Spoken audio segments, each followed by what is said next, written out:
ایک نوجوان صوفی تقلیدی، شاید اس کا نام ندیم واجدی ہے کیا، صوفیوں میں سے ایک نوجوان صوفی کیا کہتا ہے، آج ہم یہ سوال نہیں کر سکتے کہ اللہ کہاں ہے، ویئر از اللہ، حالانکہ نبی صلی اللہ علیہ وسلم نے خود یہ سوال کیا ہے۔ تو گویا امام مالک رحمہ اللہ نے جو اسماء اور صفات کے بارے میں اصولی باتیں کہی ہیں قرآن حدیث کی روشنی میں، الرحمن علی العرش استویٰ، کیونکہ جو صوفی ہوتے ہیں نا یہ لوگ مانتے نہیں اللہ کو، اللہ کو کہتے ہیں ہر جگہ نعوذ باللہ، جبکہ قرآن کیا کہتا ہے، الرحمن علی العرش استویٰ، الرحمن جو ہے اللہ تعالیٰ عرش پر ہے، عرش پر مستوی ہے، تو یہ لوگ مانتے ہی نہیں ہیں اور دنیا بھر کی تعویلیں کرتے ہیں۔ تو بوتی نے تو یہ بھی کہہ دیا کہ امام مالک نے جو بات کہی وہ آج ہم نہیں کہہ سکتے۔ ارے بھئی کیا دین بدل گیا تمہارے یہاں؟ امام مالک نے جو بات کہی آج ہم وہ کیوں نہیں کہہ سکتے؟ تو اسی باتیں کہہ رہا۔ اچھا دیکھنے کی بات ہے امام مالک نے کیا کہا تھا۔ امام مالک نے کہا تھا الاستواء معلوم، کہ استواء کا معنی ہمیں معلوم ہے کہ اللہ تعالیٰ عرش پر مستوی ہے، جانتے ہیں، والکیف مجہول، لیکن کیفیت ہم نہیں جانتے، مجہول ہے۔ ان صوفیوں میں سے ایک نوجوان صوفی کیا کہتا ہے، آج ہم یہ سوال نہیں کر سکتے کہ اللہ کہاں ہے، ویئر از اللہ، حالانکہ نبی صلی اللہ علیہ وسلم نے خود یہ سوال کیا ہے۔ تو گویا یہ بندہ یہ کہنا چاہ رہا ہے جسے بوتی نے کہہ دیا کہ امام مالک نے جو بات کہی تھی آج ہم ایسا نہیں کہہ سکتے۔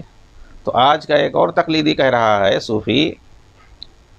کہ جو ہم اس طرح سوال نہیں کر سکتے، بھئی اللہ کے نبی نے کیا، بخاری میں حدیث ہے، این اللہ ویئر از اللہ، اللہ کہاں ہے، اور یہ بندہ کہہ رہا ہے کہ ہم یہ سوال نہیں کر سکتے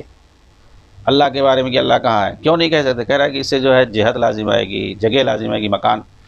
جہت و مکان اس سے لازم آئے گا، اور اللہ تعالیٰ جہت و مکان سے بری ہے، پاک ہے، وغیرہ وغیرہ کیا بولتا ہے۔ ارے بھئی جب اوپر کہہ دیا اللہ تعالیٰ اوپر ہے، سب سے اوپر ہے، بلند ہے، اور سینکڑوں حدیثیں مل جائیں گی، آیتیں مل جائیں گی، جب آپ نے کہہ دیا تو مان لیا، جہت پتہ چل گیا کہ اللہ اوپر ہے، تو جہت کا تو پتہ چل گیا، واضح ہے، یعنی قرآن حدیث سے جہت کا پتہ چلتا ہے، اور یہ لوگ کہتے ہیں کہ اللہ کے لیے کوئی جہت نہیں ہے، وہ کسی جہت میں نہیں ہے۔ اور بہت ساری آیتوں میں، حدیثوں میں ہے کہ اللہ تعالیٰ عرش پر ہے، اسے جگہ کی بھی تعین ہو گئی، ہوئی کہ اللہ جگہ سے پاک ہے۔ تو سیدھا سیدھا جو قرآن حدیث سے ثابت ہے اس کا لوگ انکار کرتے ہیں۔ تو بوتی نے تو کہہ دیا کہ رمضان بوتی نے کہ امام مالک نے جو بات کہی تھی آج ہم وہ نہیں کہہ سکتے۔ اور ایک نوجوان صوفی تقلیدی، شاید اس کا نام ندیم واجدی ہے کیا، اس نے کہا ہم یہ سوال نہیں کر سکتے کہ اللہ کہاں ہے، جبکہ اللہ کے نبی صلی اللہ علیہ وسلم نے خود یہ سوال کیا ہے، حدیث جاریہ مشہور ہے، آپ نے این اللہ، اللہ کہاں ہے سوال کیا تھا، ویئر از اللہ، اور یہ بندہ کہہ رہا ہے آج ہم وہ سوال نہیں کرتے۔ آج کیا دین بدل گیا تم لوگوں کا؟ جو سلف کا دین تھا بھائی وہی دین آج بھی ہے، اس میں کوئی تبدیلی نہیں ہوگی، نہ اس میں کوئی رد و بدل ہے، نہ کوئی حذف اضافہ ہے، نہ کوئی کمی بیشی ہے، ہاں وہی ہے آج بھی، جیسے پہلے تھا آج بھی وہی ہے۔ تو بوتی کہہ رہا ہے کہ امام مالک نے جو بات کہی آج ہم وہ نہیں کہی، یعنی آج کا یہ شخص وہ بات نہیں کہہ سکتا جو بات پہلے کی ائمہ دین نے کہی ہے۔ سوال ہے کہ ایسا کیوں؟ وجہ یہ ہے کہ بوتی نے صرف عربی قواعد اور بلاغہ پڑھ کر سمجھ لیا، ایسی باتیں سمجھ لیں جو امام مالک نہ سمجھ سکے، یعنی گویا یہ بندہ وہ باتیں سمجھتا ہے دین سے متعلق، اللہ رب العالمین کے ذات اور اسماء صفات جو پہلے کے لوگ، بلکہ بڑے بڑے ائمہ نہیں سمجھ سکے، امام مالک جیسے لوگ نہیں سمجھ پائے جو آج کے یہ صوفی لوگ سمجھ رہے ہیں۔ اور یہ وجہ ہے کہ اس کے یہاں یعنی رمضان بوتی کے یہاں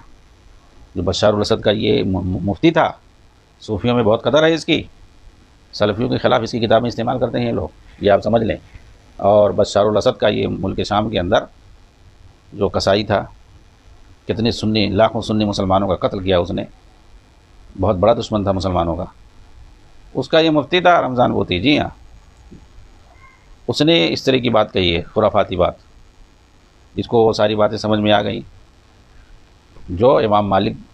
بھی نہ سمجھ سکے۔ اور دیکھیں کہ کہہ رہے ہیں یہ وجہ ہے کہ رمضان بوتی کے یہاں سلف صالحین کا کوئی احترام نہیں ہے، کیونکہ اس کی ساری باتیں خلاف ہیں، ائمہ سلف کے خلاف ہیں، تو کہاں سے احترام کرے گا؟ چنانچہ اس بندے سے کوئی دھوکہ نہ کھائے، شیخ محمد امان جامی رحمہ اللہ کہہ رہے ہیں اس بندے سے یعنی رمضان بوتی سے کوئی دھوکہ نہ کھائے۔ علامہ البانی نے بہت زیادہ رد کیا اس پہ، بطور خاص اس کی کتاب جو ہے کبر الیقینیات، کہ جس میں ہر طرح کی مصیبت مل جائے گی، یعنی بہت زیادہ بلنڈرز ہے اس کتاب کے اندر۔ فقہ و سیرہ نبویہ کے علاوہ کبر الیقینیات اس کی کتاب ہے، کا بہت ہی خرافاتی کتاب ہے رمضان بوتی کی۔ اور آگے شیخ محمد امان جامی کہہ رہے ہیں اور میں اس شخص کی صراحت کے ساتھ نام اس لیے لے رہا ہوں کیونکہ دینی امور میں دفاع حق میں ایسا کہہ سکتے ہیں، اور اگر کسی سے غلطیاں ہوئی ہوں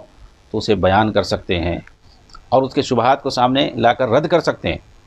اور اس کے نام کی صراحت کر سکتے ہیں تاکہ لوگ اس سے دھوکہ نہ کھائیں۔